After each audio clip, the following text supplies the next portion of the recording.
Welcome to Divisionalysis. I'm Fog. Wow, it's been an interesting few days. So let me just say this. When I see a content creator who makes a claim that I don't agree with, let's say that they've said in a mission there is more armor than health.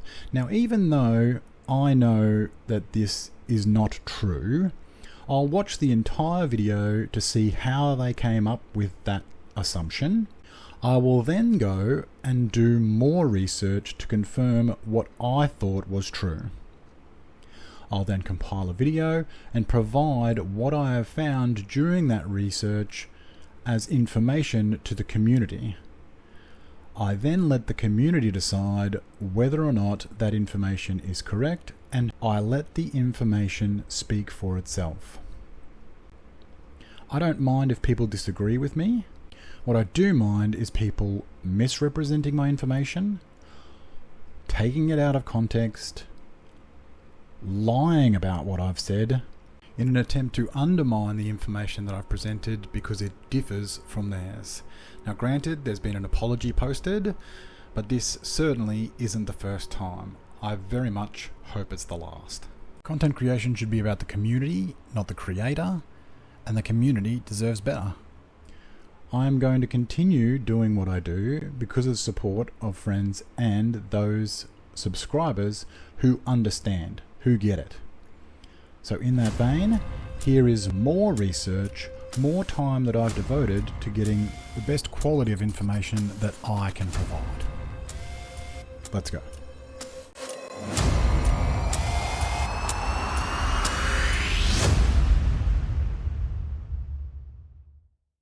First of all, let me apologise. There was an error in my previous video. I fat-fingered on one of the slides and then proceeded to copy and paste it throughout the rest. But for solo heroic, a rusher and a sniper have 1.884 688 health points, not 1.844 688, which I put in the previous. Now, how do I know to the exact health point that I made this error in the first place? And this question has also come up in some of the comments. So let me explain how. I started by doing what I imagine that many other people have done in the past in trying to work out what the exact health and armor ratios for all of the archetypes are, by bracketing. So over time, analysing frame by frame each of the different archetypes and the damage done to them, you can slowly start to narrow down to within a pretty acceptable margin of what those health and armor pools are, as long as you're aware of the rollover bullet, which I explained in the last video, and obviously the bracketing is to take care of the last bullet principle with the over damage portion. But because I had spent such a long period of time analysing, counting, frame by frame, I noticed something. Something that's probably passed everybody else by, but once I saw it, I couldn't unsee it. And it made perfect sense. From the firing range, and this has been shown in a number of other videos, we know what the health pool of a standard enemy is. It's there in front of you. 2827032. That was a starting point. I knew that. I could confirm that by bracketing across multiple archetypes in multiple different factions to within a very good margin. But like I said, I saw something. I blew up a cleaner's gas tank and look what number appeared. That couldn't be coincidence, is what I thought. So I then went looking further. A Scorcher's gas tank. A Black Tusk drone. These explosions perfectly corresponded with the exact health points that were a known figure. I went digging further. Grenadiers. 3 separate explosions of 942,344, totaling exactly 2.827032. These guys, outcast support, you will have 17 explosions of 166,296. And I knew for sure that there was a direct correlation between explosive damage and the health pool of enemies, because it's scaled across groups as well. From that I was able to also work out how much health a sniper has due to the outcast sniper. 3 separate explosions totaling 1.884688. And from that, I knew that there was a direct relationship not only between explosions and health pools, but also health pools of certain archetypes and other archetypes, because 1.884688 is exactly 1/3 less than what a standard is. Or, in other terms, 1.88, 50% more than that, gives us 2.827032. And that 1.5 relationship then scaled up to the heavy weapons as well. 17 explosions again, this time totaling 4.240548, or exactly 1.5 times that of a standard. There were 2 different explosions on Chungas, which enabled me to confirm their health. Their health was 3 times that of a sniper. And you can see that in 3 separate explosions on the True Sun's Chunga. Or when you blow up a gas tank on a Riker's Chunga in 1 single explosion. 5654064. And it was from there that I started to establish, through bracketing, explosions, relationships, what the exact health points are for each and every enemy type. This scales as well with group members, and you can also do this for legendary. A standard enemy at legendary is 3.105753 in health. From that exact starting point, it's just a matter of bracketing and then establishing the exact relationships between the archetypes and armor ratios. So for solo legendary, a standard red will have 3.105753 in health points, and just like heroic, that is consistent throughout all of the standard veterancy levels. A veteran will have 5.823244 in armor. Now at heroic, you will get a 1.25 scaling from health to armor. In legendary, it's the same, but that is then bumped up by another 50%.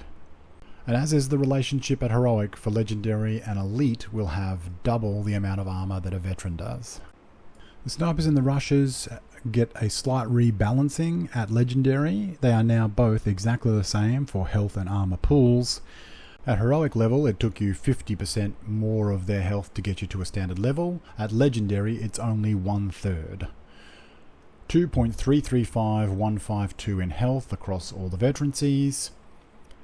The relationship for armor pools remains the same as what it does for heroic. A legendary purple will have half the amount of armor of what a standard purple does, being 2.911622 in armor, and as is the case with heroic, the armor of an elite is the same as a standard veteran, or half that of a standard elite. Now when it comes to tanks, this is pure bracketing, and there is a small margin of error when it comes to these. There is no explosions that I can reference, and the relationship to heroic doesn't seem to be quite double. My suspicion is that this is the same modifier that's applied to a standard veteran's health to give you their legendary armor value. 25% and then another 50% on top of that, being a 1.875 modifier. 15.5 million for the legendary red tank, 50% more for the purple, and double a red tank for an elite.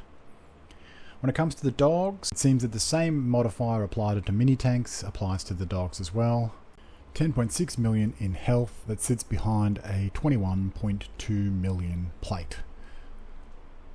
And then the elite, as is the case at heroic, being 50% more in both the plate and also the health.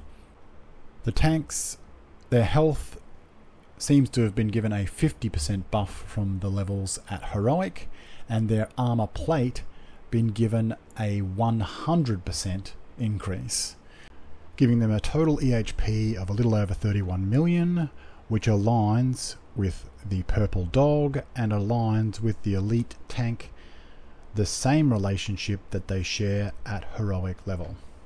Now, I never set out to get an exact health points for the archetypes. I'm just sharing what I've learned, but that's not what I set out to do.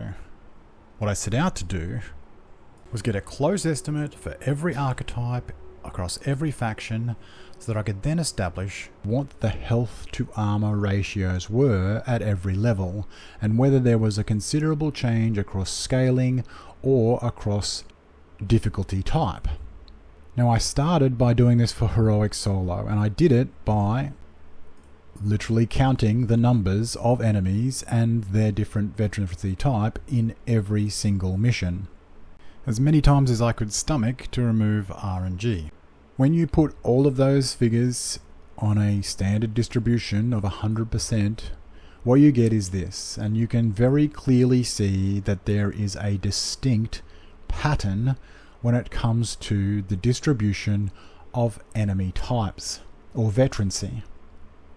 There is a considerable weighting at heroic level towards normal enemies. By establishing exactly what the health to armor ratios were for every archetype, this is the distribution across all of the missions. Now, this doesn't include Hyena's Spice, Riker's Leader Influence, or the Black Tusk support, which regen armor and their medics will revive enemies with 100% health. And what you can see is that the average of armor to health is a 70-30 split across all missions. The other argument that comes up is scaling. So here's a guide to how the game scales. For every player that you add, there is a 20% increase in NPC health. Now, this is multiplicative for every player that's added. It is 20% on the previous level. With armor, it is roughly a 20% addition for each player, but this is additive. So it is 20% from base added for every player.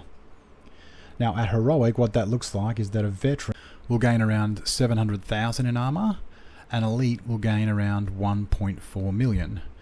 At legendary, a veteran will gain around 1.2 million in armor, and an elite will gain around 2.4 million, and that is per player scaling. It's a little more squirrely than that, and named enemies are a different story, but that's basically how it works. But also, the game will add 33% more enemies to the battlefield. And this is additive, so 33% on base. And what that looks like is that if we were to say for one player, the average enemy has 4 million in health and 2 million in armor. That's pretty accurate, actually. And the average mission has 100 enemies. Again, that's pretty accurate. That means that there is 600 million in effective health points or hit points that you need to do to complete that mission, meaning 600 million per person, being that there's only one person. Now, for two players, the health is scaled by 20%, 4.8. The armor is scaled by 20%, 2.4. And now there is 133 enemies, meaning that the effective health points or hit points for the whole mission is 958 million, meaning that each person only has to do 478 million. So it is easier at 2-man scaling. At 3-man scaling, an enemy will have 5.76 in health and 2.8 in armor, because it's just the additive armor addition. Now there's 166 enemies, meaning that the total effective hit points that you need to deal out is 1421 million, meaning 474 million per person. At 4-man scaling, health goes to 6.91 million, armor goes to 3.2 million. Now there's 200 enemies, and now you're just over 2,000 million or 2 billion effective hit points required over 4 people means 506 million per person. It may seem that the armor ratio has increased dramatically because when you're dealing with an individual veteran or an individual elite, they will seem considerably tankier than what they do at heroic because they are about 70% tankier. But overall, in EHP, the health to armor ratio barely changes at all. In fact, it slightly reduces as you scale up the number of people.